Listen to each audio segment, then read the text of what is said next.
On the 3rd of July, 2026, a warship moving under her own power off the south coast of England released a drone into the air, not to gather intelligence, not to loiter and observe, but to strike. A one-way effector, in the clinical language of the procurement documents. A weapon that flies to its target and does not return. The Royal Navy called it a significant step forward toward what it now terms the hybrid navy, a force that blends crewed and uncrewed capability into a single fighting instrument. The journalists who covered it reached for the word milestone, and for once, they were not wrong. But here is the thing about milestones. They rarely appear from nowhere. Almost always, if you trace the road back far enough, you find that someone else was standing on very nearly the same ground, a century before, with cruder tools and the same essential idea, that a ship at sea could reach out far beyond the horizon and deliver a blow from the air. The Royal Navy crossed that threshold once before. It did so in the summer of 1917, in the waters of the Firth of Forth and then the southern North Sea, aboard a vessel that had begun her life as something else entirely and became, almost by accident, one of the most consequential ships in naval history. Her name was HMS Furious. And what happened aboard her in July and August of 1917 was not simply a footnote in the development of carrier aviation. It was the first time a ship underway at sea launched an offensive air strike against a fixed military target. The parallel to what happened off the south coast of England in July 2026 is not poetic license. It is a precise structural echo across a century of naval development. To understand why Furious mattered, you need to understand what she was before she became what she became. She was laid down as a modified Courageous class battlecruiser, a type already regarded by many in the fleet as a strategic curiosity, built fast and light in response to Admiral Fisher's particular strategic obsessions, but never entirely trusted by the more conservative elements of the naval establishment. Furious was launched in 1916, and she was, on the conventional measures of warship capability, an impressive vessel. Fast, heavily armed in her original configuration, purpose-built for war at sea in the traditional sense. But the war that was actually being fought in 1917 was not the war anyone had designed her for. The high seas fleet was not obliging enough to come out and be destroyed in a second Trafalgar. The U-boat campaign was strangling British shipping. And across the North Sea, the Germans were operating a Zeppelin base at Tondern, in what is now the far north of Germany close to the Danish border, from which hydrogen-filled airships lifted off to raid the British mainland. The raids caused relatively modest physical damage, but they were deeply disruptive, difficult to intercept, and politically intolerable. The airships were the most visible symbol of the enemy's capacity to reach across the sea and touch British soil. Destroying them in their sheds, before they could ever lift off, was an obvious strategic objective. The problem was that Tondern was out of range of any land-based aircraft operating from British soil, and the Royal Naval Air Service had no way of getting aeroplanes close enough to matter. No way, that is, until someone looked at HMS Furious. The conversion that transformed Furious from battlecruiser to aviation vessel was partial, improvised, and deeply contested within the naval hierarchy. Her forward 18-inch gun turret was removed and replaced with a flight deck, 228 feet in length, positioned forward of the superstructure.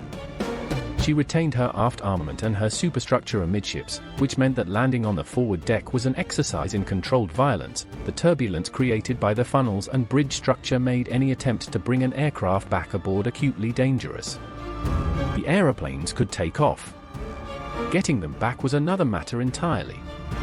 At this stage of the conversion, the operating assumption was essentially that the ship would launch aircraft and those aircraft would then divert to land ashore.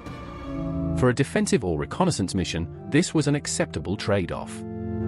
But it pointed toward something more. If recovery did not need to happen at sea, if the aircraft were simply going somewhere and not coming back to the ship, then the tactical possibilities opened considerably. This is the geometry of 1917 that maps so precisely onto the geometry of 2026. A one-way effector does not return. A Sopwith Pup or Sopwith Camel launched from Furious forward deck for a strike mission did not need to return either. The ship was the launch platform. The aircraft was the weapon delivery system. The target was ashore. What connected them was the mobility of the ship, the ability to position a striking force at sea, beyond any fixed airfield's range, and then reach inland. That capability did not exist before Furious. After Furious, it was never again absent from serious naval planning. The officer most directly responsible for pushing the Tondern operation forward was not an admiral making grand strategic gestures. The Sopwith Camels assigned to the operation were flown by pilots of the Royal Naval Air Service, trained and prepared aboard Furious during the weeks leading up to the raid.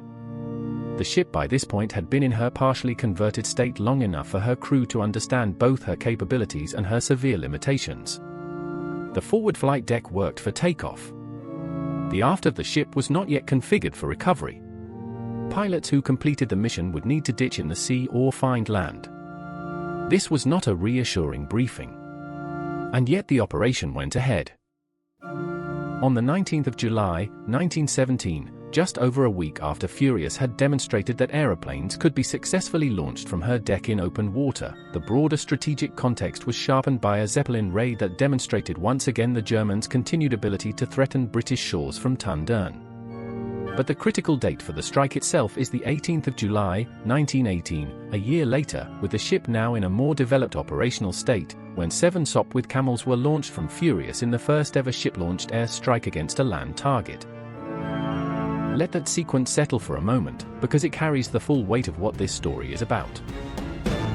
If this is the kind of naval history that deserves to be told properly, the decisions that got made below the waterline of the official record, the ships that changed everything before anyone quite realized they had, then subscribing to this channel is the straightforward way to make sure the next one reaches you. 7 Sopwith Camels, each carrying 2 50-pound bombs. Launched from the flight deck of HMS Furious while the ship steamed into the wind in the southern North Sea. The target was the Zeppelin sheds at Tondern, 2 of them, large enough to shelter the airships that had been reaching across the North Sea to raid British cities. The distance from the launch point to Tondern was approximately 80 miles. For aircraft of the period, that was a meaningful fraction of their total operational range, and it left little margin for error, navigation drift, or weather. The pilots flew at low level to avoid detection where they could, and they approached the target in 2 groups. 2 Zeppelin sheds were hit. The shed designated Tosca was struck and caught fire, destroying 2 Zeppelins inside, L-54 and L-60, both operational airships that would otherwise have continued flying against Britain. The second shed, Tobias, was also struck, though the bombs there caused less catastrophic damage. 2 of the 7 pilots made it back to the ship and ditched alongside to be recovered. 1 reached Danish territory and was interned. The others were lost, some to the sea, some to causes that the records do not fully resolve. The cost was real.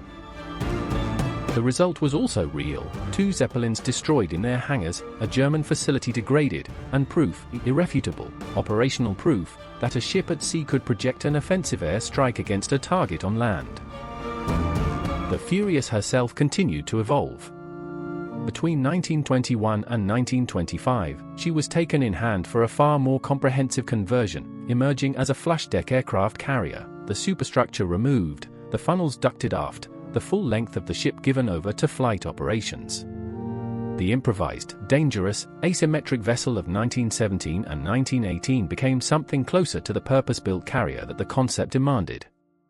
She served into the Second World War, earning battle honors at Narvik in 1940, through the Norway campaign into 1941 and again in 1944, during the Malta convoys in 1942, and in the North Africa landings in 1942 and 1943. She was sold in 1948, 32 years after her launch, a lifespan that encompassed the birth, the dangerous adolescence, and the full operational maturity of carrier aviation. The strategic logic that drove the Tondern Raid in 1918 is the same logic that drove the trials off the south coast of England in 2026. In both cases, the question was the same: can a ship at sea deliver a strike against a target it cannot see, at a range no ship-borne gun could reach, using an airborne vehicle as the weapon's final stage of delivery? In 1918, the answer required a converted battlecruiser, 7 biplane fighters, and the willingness to accept that most of the pilots might not come back. In 2026, the answer involved a small experimental vessel operated by Navy X, the Royal Navy's own division for testing autonomous and innovative systems, launching a drone that was designed from the outset not to return. The the technology is unrecognizable. The concept is identical. HMS Patrick Blackett, the Royal Navy's current technology testbed, displaces less than 500 tons and cost the Ministry of Defence less than £7 million. She is crewed by 5 personnel. She is painted matte black rather than the Navy's standard grey, and carries the Navy X insignia on her hull. She is, in almost every measurable physical sense, the opposite of HMS Furious. And yet she is doing the same work that Furious was doing in 1918, proving, under real sea conditions, that a concept which exists only on paper and in simulation can be made to function in the operational world. The Royal Navy has always understood that the ship that tests the idea is not the ship that fights the war. Furious tested the idea. The carriers that followed fought the war. Patrick Blackett is testing the idea. What follows her will fight whatever comes next. The pilots who flew from Furious forward deck in 1918 were not flying toward glory with any particular assurance. They were flying toward a target 80 miles away, with enough fuel to get there and very little certainty of anything beyond that. 2 of the 7 made it back to the water near the ship. The rest did not. What they left behind was not a monument or a citation, though some of those followed. What they left behind was proof of concept, the demonstration that the thing could be done. That a ship moving through open water, beyond the reach of any land-based airfield, could reach out across the horizon and strike. In July 2026, a drone lifted from a warship's deck off the south coast of England and flew, one way, toward its designated target. No pilot at risk. No recovery operation to plan. Just the strike, delivered from a moving ship, precisely as Furious had delivered hers 108 years before. Some ideas take a century to mature. This one never really went away. Thank you for watching. If you'd like to be here for the next ship story, subscribing and turning on notifications is the way to do it.